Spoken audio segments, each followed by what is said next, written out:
Class. खैरियत से आप लोग ठीक ठाक हैं? मैं भी अल्हम्दुलिल्लाह फर्स्ट क्लास। देखिए जी, आज 24 दिसंबर की क्लास है हमारी।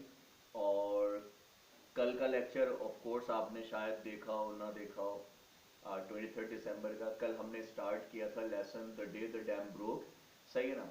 और लेसन स्टार्ट जब हमने किया था तो हमने आपको बताया था कि जो कहानी है हमारी बेसिकली वो क्या है कहानी। वो कहानी एक्चुअली थी वो किस हवाले से। हमने बताया था कि इंसान जब भी कभी मुश्किल में होता है, परेशानी में होता है, या कोई अल्लाह ना करे कोई आफत महसूस होती है या आ जाती है, तो उस वक्त इंसान के जो सोचने समझने की जो सलाहियत है वो ख़त्म हो जाती है। ठीक है ना? नॉर्मली ऐसा देखा गया है बहुत सारी जगहों पर। सही ना? जैसे आपको याद होगा कि डिफरेंट इंसिडेंट दिखाए जाते हैं, डिफरेंट एक्सीडेंट दिखाए जाते हैं, जिसमें इंसान पजल हो जाता है, मतलब बहुत जल्दी जो है ना डिस्टर्ब हो जाता है और अपने हवास खो बैठता है। सही ना? तो ये जो लेसन था हमारा पूरा पूरा, कल मैंने आपको बहुत सारी डिस्कशन बताई थी कि ये पूरा का पूरा साइकोलॉजिकल इफेक्ट था। और एक छोटी सी कह लें रूमर, एक छोटी सी अफवाह जो है वो एक बहुत बड़ी पैनिक में कन्वर्ट हो गई थी। एक बहुत बड़े कह लें एक बहुत बड़े शोर शराबे में, एक बहुत पजल्ड कैफियत में कन्वर्ट हो गई थी और सब लोग भागने शुरू हो गए थे। ठीक है ना?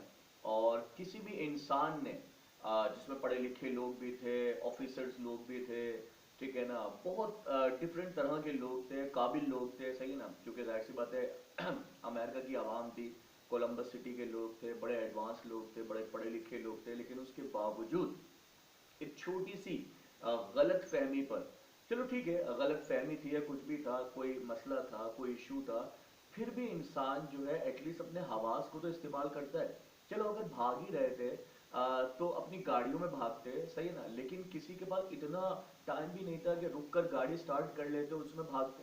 भाई कॉमन सेंस की बात है, भाई भागना ही था तो गाड़ियों में भागते, बैठ के तो गाड़ियों में भागते तो आप जल्दी भाग सकते थे, थकते भी नहीं और तेजी भाग सकते थे आप। लेकिन दिखाया गया कि इंसान इस कदर पजल्ड हो जाता है, इस कदर पैनिक हो जाता है कि जो है ना उसकी सोचने समझने की सलाहियत जो है ना वो बिल्कुल बेकार हो जाती है, ख़त्म हो जाती है। तो इस लेसन में भी ऐसा हुआ।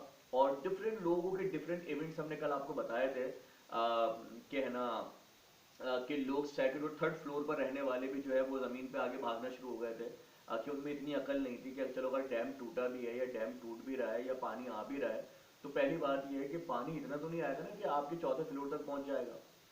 तो सेंस समझाने का यह है कि बिल्कुल अकल का इस्तेमाल नहीं किया गया, इतने पैनिक हो गए। और एट द एंड जब लेसन का एंड होगा तो हम आपको दिखाएंगे और बताएंगे भी कि लोग अपनी इस हरकत पर शर्मिंदा भी थे, क्योंकि जाहिर सी बात है वो खुद लोग इतने पढ़े लिखे थे कि वो जब ये सारा इंसिडेंट खत्म हो गया तो उसके बाद वो खुद भी अपने आप से भी एक्सपेक्ट नहीं कर रहे थे कि यार हम जैसे पढ़े लिखे लोग ऐसी गलती कर सकते हैं। लेकिन बार गलती हुई उनसे, और उनसे नहीं बहुत सारे लोगों से हुई। और कई सौ लोग जो है वो बेधड़क भाग रहे थे। और मैंने कल आपको पूरी कहानी जो है ना वो एंड तक बताई थी, तो आज मैं ज़्यादा डिटेल में नहीं जा रहा, क्योंकि अगर आपको एक्सप्लेनेशन इंट्रोडक्शन देखना है तो वो पार्ट 1 में देख सकते हैं जो हमने कल दिया था आपको 23 दिसंबर का। जो हमारा लेक्चर था उसमें हमने पूरा इसका इंट्रोडक्शन दिया था।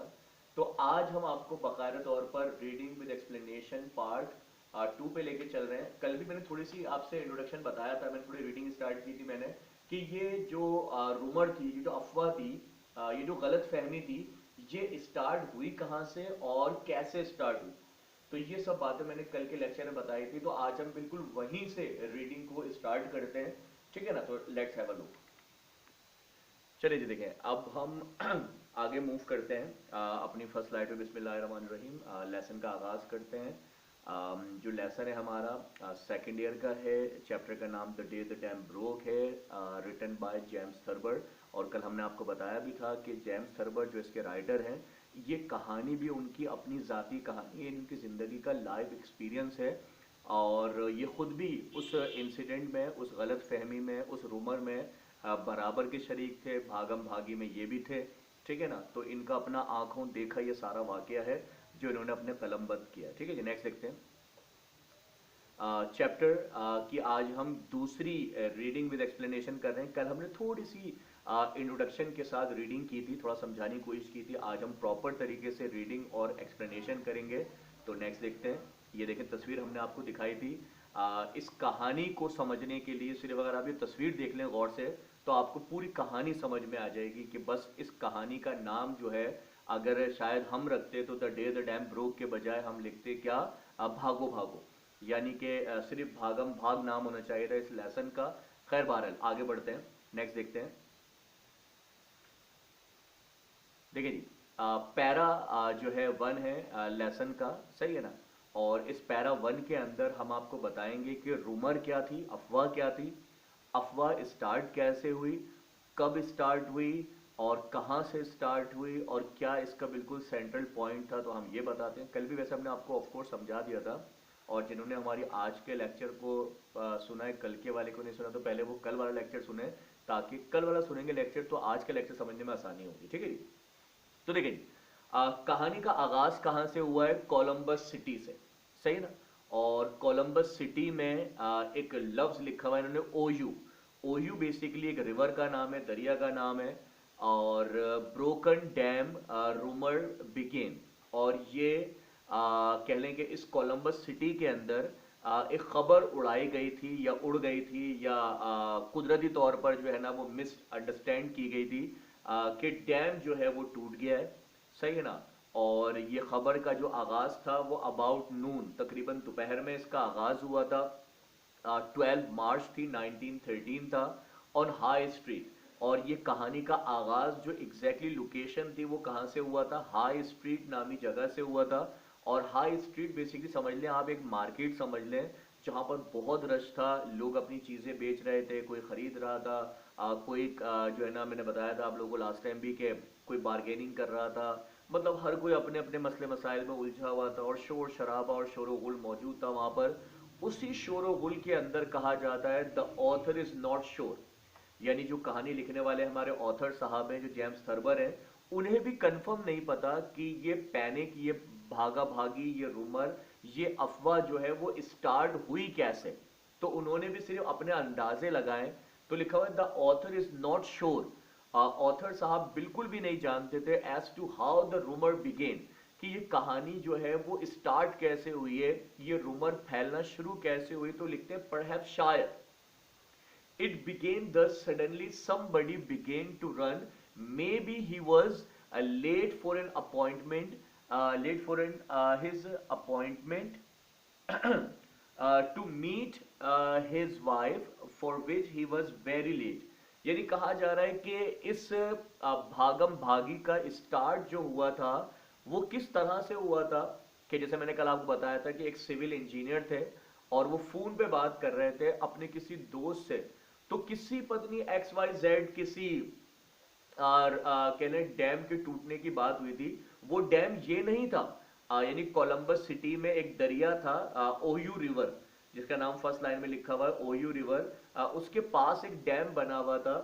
तो लेकिन ये जो डिस्कशन मोबाइल पे वो बंदा कर रहा था वो किसी और डैम की बात हो रही थी। लेकिन वही जानते हैं ना, आपकी गलत फहमी जो है वो किसी भी तरह पैदा हो सकती है। तो कहा जा रहा है कि somebody began to run, अचानक से एक बंदा भागना शुरू होता है। Maybe he was late for an appointment, असल में वो कोई रूमर की वजह से नहीं भागा या वो किसी डैम टूटने की वजह से नहीं भागा, बल्कि वो बंदा अपने आप अपने किसी काम की वजह से भागा। और वो काम क्या था, उससे अपनी एक अपॉइंटमेंट याद आई। अपॉइंटमेंट से मुराद उसने टाइम दिया हुआ था, और टाइम किसको दिया हुआ था, to meet his wife for which he was very late. यानी करीब कहीं कोई रेस्टोरेंट था। अक्सर ऐसा होता है ना, हम लोग कहीं जा रहे होते हैं तो हमारी फैमिली के कुछ लोग होते हैं, हम कहते हैं एक काम करो, जैसे हम कोचिंग जा रहे हैं तो आप जो है ना वो बराबर वाला जो मार्ट है ना, वहां से आप लोग शॉपिंग कर रहे हो तो इतने बजे आ जाइएगा आप लोग। हम जो है ना क्लास लेके आ जाएंगे वहां पर, वहां से आप लोग पिक कर लेंगे और फिर हम चले जाएंगे घूमने फिरने, या जहाँ शादी में जाना, कहीं भी जाना। तो ऐसे ही उन मियाँ बीवी की भी कोई सेटलमेंट हुई हुई थी कि वाइफ जो है वो कहीं होटल में वेट कर रही थी अपने हस्बैंड का किसी रेस्टोरेंट में। तो हस्बैंड को एकदम याद आता है कि यार मैंने तो अपनी वाइफ को टाइम दिया हुआ है, और वो बहुत जब घड़ी देखता तो बहुत लेट हो चुका था, तो वो एकदम भागना शुरू करता है, सही है। फिर लिखा हुआ what ever it was he rain towards the east. अच्छा बहरहाल चाहे उसको बीवी याद आई थी या उससे किया हुआ वादा याद आया था, बहरहाल जो भी था ये भागना शुरू हुआ और इसके भागने की डायरेक्शन क्या थी, टुवर्ड्स द ईस्ट, ईस्ट की तरफ भाग रहा था। somebody else began to run। अच्छा, वो बंदा तो भागा, उसका भागना समझ में आता है कि उसको अपनी बेगम के चुमटे और है ना बेलन याद आ गया कि लेट हो गए तो डंडे पड़ेंगे घर जाके। तो बेचारा वो तो डर के मारे भागा, नहीं मतलब मजाक कर रहा हूँ, ऐसी बात नहीं थी, मतलब वो भागा अपनी वाइफ के वादे के मुताबिक, ठीक है। फिर दूसरा बंदा भी भागा। अब ये क्यों भागा? नहीं, ये भी कोई अफवाह की वजह से नहीं भागा, बल्कि लिखा हुआ perhaps a news paper boy, यानी न्यूज बॉय नहीं होते जो कि अखबार बेचने वाले होते हैं, वो बड़ी जल्दी में होते हैं कि जल्दी जल्दी अखबार बांट रहे होते हैं और भागते हुए चल रहे होते हैं, तो वो भी भागा। सही है ना, इन हाई स्पिरिट्स, यानी बड़े फुल जज्बात में आके वो भी फुल स्पीड से भाग रहा था। अब ये जो दो भागना हुआ है, ये दोनों एक ही टाइम, एक ही सेकंड, एक ही मोमेंट पे हुए हैं। और फिर लिखा हुआ ही वॉज फॉलोड बाय अ पोर्टली, यानी फैट, यानी पोर्टली से मुराद ये fat gentleman of affairs who walked at a trout, यानी कि एक और मोटे से अंकल जो है वो भी उसी लम्हे भागना शुरू हुए। इनसाइड ऑफ 10 मिनट्स, और 10 मिनट के अंदर फिर क्या हुआ, everybody high street was running, हर बंदा उस मार्केट का क्या कर रहा था, भाग रहा था। अब सवाल यह है कि भाई एक बंदा भागा, उसे तो अपनी बीवी से की हुई अपॉइंटमेंट याद आई, दूसरा भागा तो जाहिर सी बात है वो तो अखबार वाला था, वो तो था ही जल्दी में। अब तीसरे एक अंकल भागे, वो क्यों भागे वो हमें नहीं पता। अब वो तो भागे तो भागे, अब ये 10 मिनट के अंदर ऐसा कोहराम मचा कि पूरा का पूरा हाई स्ट्रीट जो था, everybody high street was running. High street में जितने लोग थे, जितने मार्केट वाले थे, जितने दुकानदार थे, जितने कस्टमर थे, सारे भागना शुरू हो गए। और सारों के भागने की सिर्फ एक छोटी सी वजह थी, क्या, कि वो जो बेचारा इंजीनियर था, वो जो सिविल इंजीनियर था, वो जो फोन पे बात कर रहा था, उसकी जबान से लफ्ज अदा हुए थे, क्या, द डैम ब्रोक। लेकिन वो डैम जो है वो कोलंबस सिटी का डैम नहीं था, वो ओयू रिवर के पास जो डैम था वो नहीं था, वो तो किसी और अपने कहीं और के डैम की बात कर रहे थे जो टूटा था।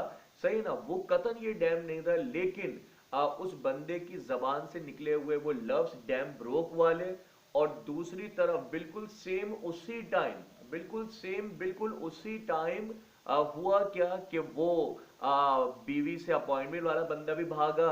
सही है ना, और वो अखबार वाला भी भागा और वो फैटी अंकल भी भागे। तो मतलब बताने का ये है कि एक अजीब सा है ना को इंसिडेंस हुआ, इत्तेफाक हुआ कि वो लफ्जों का जबान से अदा होना और दो तीन लोगों का अपने अपने मसलों में भागना। तो उन लफ्जों को, उन लोगों के भागने को लोगों ने गलत समझा, और किन लोगों ने गलत समझा, वही जो बिल्कुल करीब में खड़े हुए थे, जिन्होंने वो अल्फाज सुने थे डैम ब्रोक वाले। हालांकि वो डैम ब्रोक इनके शहर का नहीं था, लेकिन बहरहाल लोग तो आप जानते हैं ना, रिएक्ट जल्दी कर लेते हैं, समझते बाद में। तो बहरहाल ये मिसअंडरस्टैंडिंग हुई थी, और उसके बाद फिर आप जानते हैं कि एक जबान से लफ्ज अदा हुआ डैम ब्रोक, तो दूसरे ने बोला है डैम ब्रोक, तो तीसरे ने बोला हाँ क्या कहा, डैम ब्रोक। तो बस dam broke broke broke broke, तो वो डैम तो नहीं टूटा, लेकिन लोगों की भाग दौड़ स्टार्ट हो गई थी। ठीक है जी, तो उम्मीद है आप लोगों को ये फर्स्ट पैरा समझ में आया होगा, जिसमें हमने आपको समझाने की कोशिश की कि किस तरीके से ये भाग दौड़ स्टार्ट हुई, लोग भागे, और एक गलत फहमी में, एक रूमर, बल्कि एक रूमर भी नहीं थी, रूमर तो देखिए एटलीस्ट वो होती है ना जो कोई आपको बताए आके गलत बात बताए, लेकिन यहां तो किसी ने बताया भी नहीं, ये तो बस ऑटोमेटिकली क्या हो गई, ये रूमर बन गई। सही है जी, ठीक है जी। तो होपफुली आपको ये पैरा 1 समझ में आ गया होगा, जिसमें ये भागम भाग स्टार्ट कैसे हुई, कहां से हुई, किन लोगों की वजह से हुई, आप लोगों को समझ में आ गया होगा। अब हम मूव करते हैं अपनी नेक्स्ट स्लाइड की तरफ, नेक्स्ट पैरा की तरफ। देखिए जी, पैरा नंबर 2 है, और इस पैरा नंबर 2 के अंदर हम वहां से मजीद बात आगे बढ़ाते हैं कि the fair of the broken dam, यानी डैम टूटने के बाद जो एक डर वॉज पुट इनटू वर्ड्स, यानी कि डैम टूटना जो था, या डैम टूटने के जो अल्फाज थे वो एक खौफ में तब्दील हुए। सही है ना, और फिर लिखा हुआ है by a little old lady in an electric. अच्छा जी, लिटिल ओल्ड लेडी से मुराद क्या है, इन एन इलेक्ट्रिक से मुराद इलेक्ट्रिक कैरेज, यानी आप देखते हैं ना कि वो जो वो होती है, क्या कहते हैं, व्हील चेयर जिसे कहते हैं, तो एक little old by a little old lady in an electric carriage, यानी एक समझ लें क्या कह लें इसको, व्हील चेयर कह लें इलेक्ट्रिक टाइप की। वो एक लेडी थी उसके अंदर, सही है ना। तो उन्होंने भी वो खबर सुनी। और अ ट्रैफिक कॉप का मतलब होता है पुलिस वाला जो होता है, सही है। और बाय अ स्मॉल बॉय, और एक छोटा सा लड़का जो है, जब इन्होंने खबर सुनी तो ये सारे ही ऑलमोस्ट जो है वो भागना शुरू हो गए थे। और वो जो आंटी थी इलेक्ट्रिक चेयर वाली, वो उन्होंने भी अपना बटन दबाया इलेक्ट्रिक चेयर का, और वो भी फरार हो गई, भाग रही थी वो भी। Nobody knows who, कोई भी नहीं जानता था कि ये क्या हुआ, किसने किया, किसने कहा। ऑल ऑफ अ सडन, एक ही लम्हे के अंदर 2000 people were running towards the east and shouting. यानी बस किसी को भी नहीं पता कि हम क्यों भाग रहे हैं, किधर भाग रहे हैं, सही है ना, किसने कहा और लिखा। बस एक लम्हे के अंदर 2000 लोग, 2000 people were running towards the east. सारे लोग, 2000 लोग जो है वो ईस्ट की तरफ भाग रहे, और भागते भी जा रहे प्लस चिल्लाते भी जा रहे। और चिल्ला चिल्ला कर क्या कह रहे हैं, गो ईस्ट, गो ईस्ट, गो ईस्ट, ईस्ट की तरफ भागो, ईस्ट की तरफ भागो। सही। तो नेक्स्ट देखते हैं। अच्छा जी, अब आ गया है पैरा नंबर 3। और हमने आपको कल बताया था कि इस कहानी के अंदर डिफरेंट लोगों के कह लें कि रिएक्शंस बताए गए। जैसे स्टार्टिंग का रिएक्शन तो हमने वहां बताया कि एक बंदा भागा, फिर दूसरा भागा, फिर तीसरा भागा, और फिर सारे भाग गए, एक रिएक्शन वो था। फिर दूसरे पैरा के अंदर हमने आपको बताया कि आंटी भागी, और एक पुलिस ऑफिसर था, पुलिस वाला था, स्मॉल बॉय था, सभी भाग रहे थे। पता किसी को नहीं था, लेकिन भाग सारे रहे थे और चिल्लाते भी जा रहे थे, गो ईस्ट, गो ईस्ट, गो ईस्ट। तो अब थर्ड पैरा के अंदर हम क्या बता रहे थे, हमने कल बताया था आपको कि ये काफिला डिफरेंट जगहों से गुजर रहा था भागते भागते। तो ये जब रेजिडेंशियल एरिया में आया, यानी जो घर वगैरह बने हुए थे जहां फैमिलीज वगैरह रह रही थी, जब ये वहां से गुजरने लगा, ये पैनिक, ये शोर शराबा, ये क्राउड, तो जाहिर सी बात है वहां के लोगों ने भी झांक कर देखा और वो भी भागना शुरू हुए थे। तो उन बहुत सारे लोगों में एक जिक्र किसका आता है, मदर का आता है, राइटर्स मदर। राइटर्स मदर से मुराद जिन्होंने एक कहानी लिखी है, जेम्स थर्बर, उनकी मदर की डिस्कशन भी आती है। और उन्होंने ये शोर शराबा सुनकर और देखकर क्या किया, मैंने कल भी आपको बताया था कल के इंट्रोडक्शन में। आज और बता देते हैं। The writers mother and grandfather also joined the crowd. मैंने कल ही बताया था कि जब ये शोर शराबा हुआ तो वो लोग भी अपने फ्लोर से उतरकर कहां आ गए थे, उस क्राउड का हिस्सा बन गए थे, राइटर्स की मदर और उनके grandfather.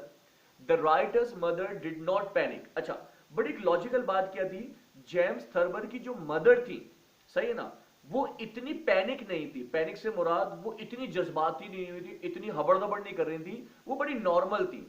She turned out all the Fyers. उन्होंने बड़े आराम से अपने तमाम चूल्हे वगैरह जो है वो आराम से बंद किए किचन के, सही ना। कह ले पहले तो उन्होंने चूल्हे ऑन किए, सही ना, और उसके ऊपर उन्होंने जो है अंडे वगैरह उबाले, ठीक है ना, बड़ा बड़ा रिलैक्स चिल होकर काम किया। उन्होंने कहा भाई अब जाना तो है, जाहिर सी बात है डैम टूटा है, पानी आ रहा होगा, और जब तक पानी नहीं आ रहा एटलीस्ट हम जो है पानी डाल के अंडे उबाल लेते हैं, ठीक है ना। तो कहने she turned out all the fire and she took with her a dozen egg and 2 loaves of bread. यानी इन्होंने बॉइल्ड एग रखे अपने साथ, डजन, डजन से मुराद 1 दर्जन अंडे रखे इन्होंने, 2 लूव्स ऑफ ब्रेड रख ली, क्योंकि जाहिर सी बात है अब इन्होंने ये सोचा था कि पता नहीं अब यहां से जाएंगे तो वापसी पता नहीं कब हो, कब पानी निकले यहां से, और कब जो है ना जिंदगी बहाल हो। तो उन्होंने बोला भाई इतने शुरू शुरू में तो जाहिर सी बात है खाने पीने का मसला हो जाएगा, रेस्क्यू भी कोई नहीं मिलेगा, तो ज्यादा मुनासिब है कुछ खाने पीने का ले लिया जाए। तो उन्होंने अपने बच्चों के लिए 1 दर्जन अंडे बॉयल जो किए हुए थे उन्होंने, और 2 लूफ ऑफ ब्रेड, लूफ्स कहते हैं डबल रोटी की, जो डबल रोटी होती है ना, जो कुछ पीसेस की डबल रोटी होती है, उनको लूफ्स ऑफ ब्रेड कहते हैं। As she plan to take shelter in memorial hall. और प्लस उन्होंने तो ये भी सोच लिया था कि हम यहां से भागकर कौन से महफूज मुकाम पर जाएंगे, तो वो भी उनके माइंड में था कि हमने शेल्टर कहाँ लेनी है, जाके मेमोरियल हॉल में लेनी है, 2 ब्लॉक्स अवे, जो इनकी इलाके से 2 इलाके दूर है, 2 ब्लॉक्स दूर है, ठीक है ना। यानी आप देख रहे हैं पागलपने की इंतहा। अंडे उबालने का टाइम है, डबल रोटियां रखने का टाइम है, प्लान करने का टाइम है, इतना टाइम नहीं है कि टीवी खोल के देख लें कि ऐसा कुछ हुआ भी कि नहीं है, या चले इतना टाइम नहीं है कि चलो भाग ही रहे तो चलो नीचे गाड़ी खड़ी हुई है, गाड़ी को स्टार्ट करें, गाड़ी में बैठ के भागे, थकेंगे भी नहीं, जल्दी भी भागेंगे, लेकिन नहीं, अकल किसी में है ही नहीं, अकल का इस्तेमाल ही नहीं कर रहे, इतने पैनिक हुए हैं। सही नहीं। तो मदर का तो आपको समझ में आ गया। नेक्स्ट देखते हैं। अब ये फोर्थ पैरा है, ठीक है ना। असल में आप शायद किताब में ढूंढ रहे हो ये पैराज, तो ये किताब की ही पैराज है, लेकिन इनको मैंने थोड़ा अपने हिसाब से जो है ना कंप्रेस कर लिया है, ठीक है ना, समराइज कर दिया है, ताकि शॉर्ट लफ्जों में आपको डिटेल्ड बातें बताई जा सके। अब हम आपको बताने लगे हैं जो राइटर्स के जो ग्रैंडफादर थे, जो जेम्स थर्बर के ग्रैंडफादर थे, वो भी बड़े जज्बाती हो रहे थे। सही है ना। और लिखा हुआ है was under a great misconception. अच्छा, जो ग्रैंडफादर थे, जाहिर सी बात है एजिड थे, बूढ़े थे तो जब शोर शराबा हुआ तो उनको क्या लगा कि was under a great misconception, वो एक बहुत ही गलत फहमी में शिकार हो गए, और कहने लगे कि when he saw the crowd running, जब उन्होंने ये देखा कि बाहर लोग भाग रहे हैं, अंधाधुंध भाग रहे हैं, तो वो गलत फहमी उन्होंने क्या सोची, he thought that the city was under an attack by the Nathan Bedford Forest cavalry cavalry। तो उनको ऐसा लगा कि उनके ऊपर उनके जो सो कॉल्ड दुश्मन है नेथन बेडफोर्ड, यानी कि एक समझ लें एक कबीला, एक काफिला समझ लें, जो अक्सर उन पे हमला किया करता था। तो उनके ग्रैंडफादर को ऐसा लगा कि शायद हमारे शहर पर किसी ने हमला कर दिया और लोग इसलिए भाग रहे हैं। So he with his sword in his hand, तो वो ग्रैंडफादर ने क्या करा, वो जज्बाती हुए और उन्होंने क्या करा, उन्होंने तलवार निकाली। सही है ना।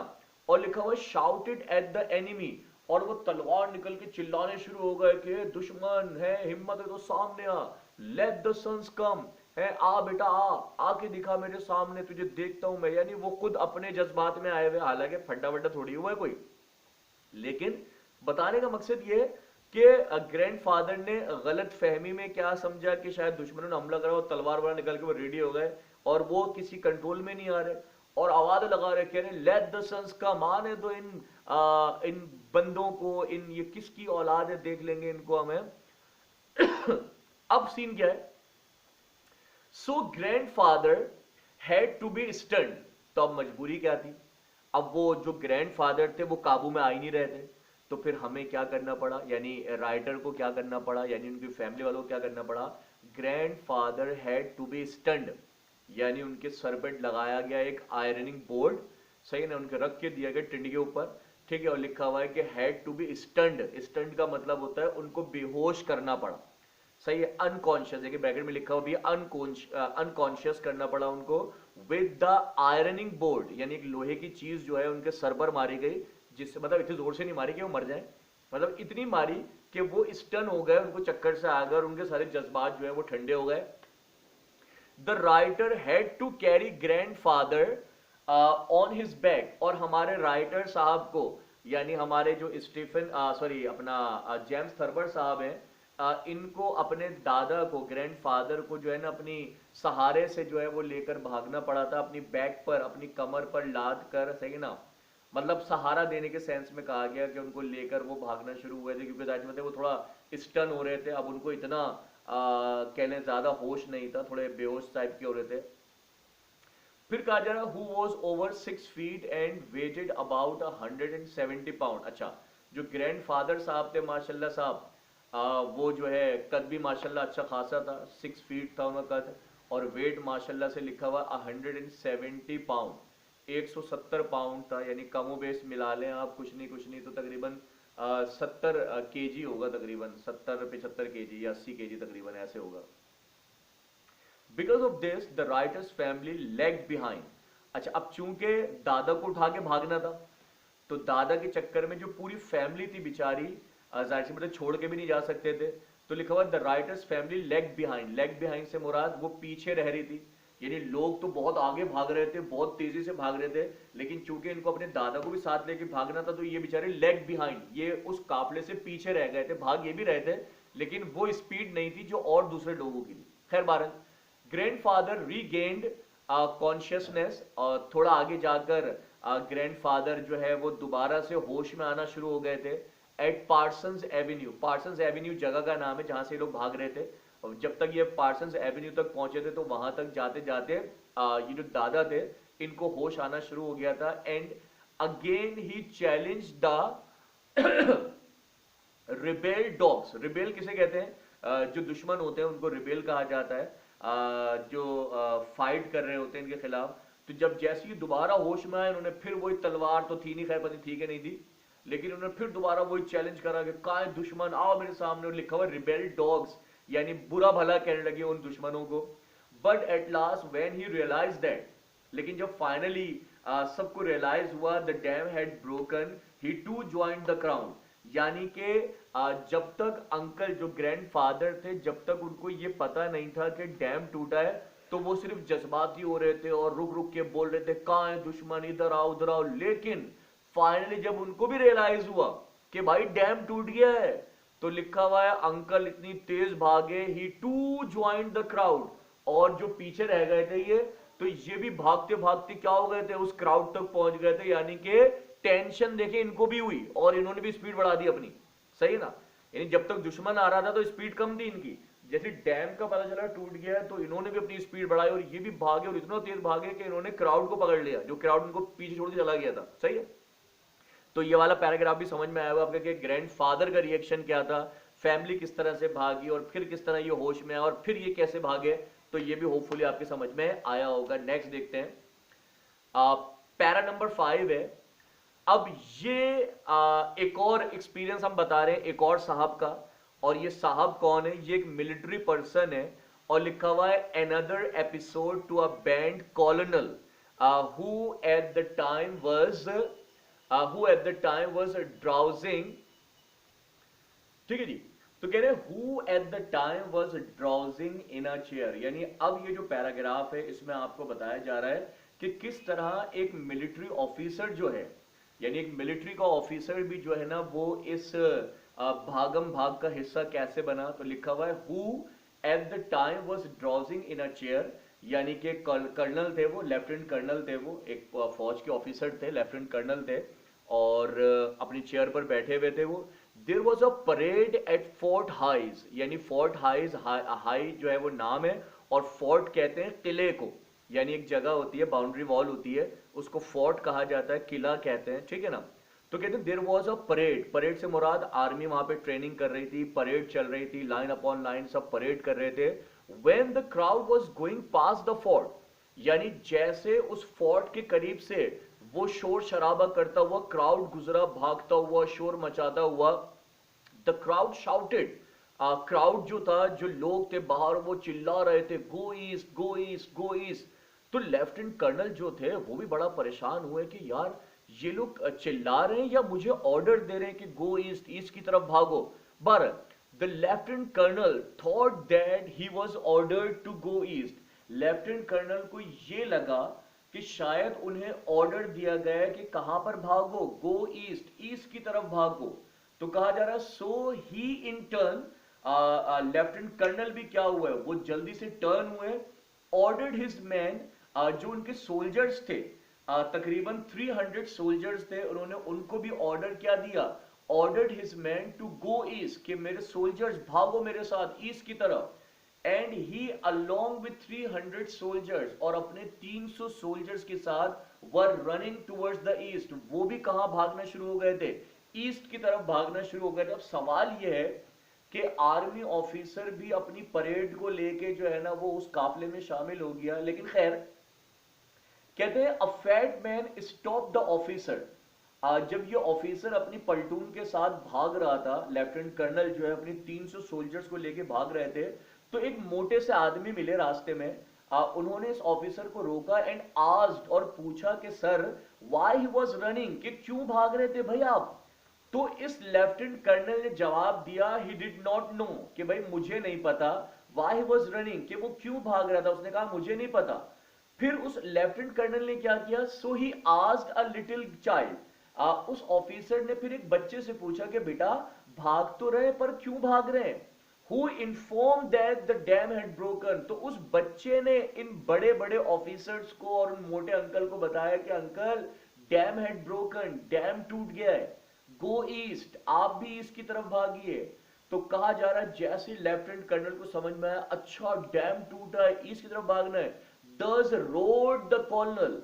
तो फिर वो जो लेफ्टिनेंट कर्नल था जो आर्मी का, उसने रोर किया, नारा लगाया। क्या नारा था? कि गो ईस्ट, के मेरे सिपाहियों ईस्ट की तरफ भागो। ही कैरिड द एग्जॉस्टेड चाइल्ड।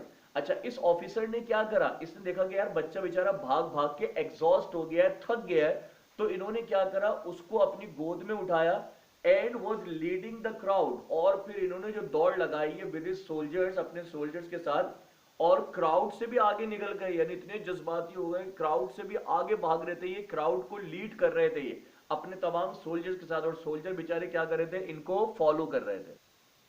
ठीक है जी।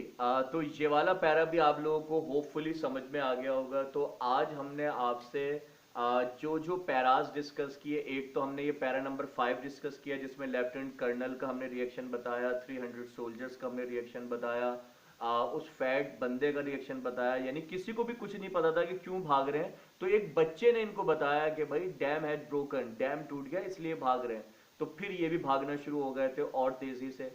अच्छा, इसके अलावा ग्रैंडफादर का हमने बताया किस तरीके से उनको कंट्रोल किया गया। वो समझ रहे कि दुश्मन ने हमला किया, जज्बाती हो रहे थे, फिर उनको स्टन किया गया, फिर उनको अपनी बैक पर लाद कर बेचारे राइटर साहब भाग रहे थे। इसी वजह से उनकी फैमिली बेचारी लैग बिहाइंड हो गई थी, पीछे रह गई थी, क्योंकि जाहिर सी बात है दादा को लेके भागना था। लेकिन जब दादा होश में आए थे उनको पता चला कि अच्छा दुश्मन ने हमला नहीं किया बल्कि डैम टूटा, तो वो ऐसा भागे कि वो क्राउड तक पहुंच गए थे भागते भागते जो पीछे रह गए थे।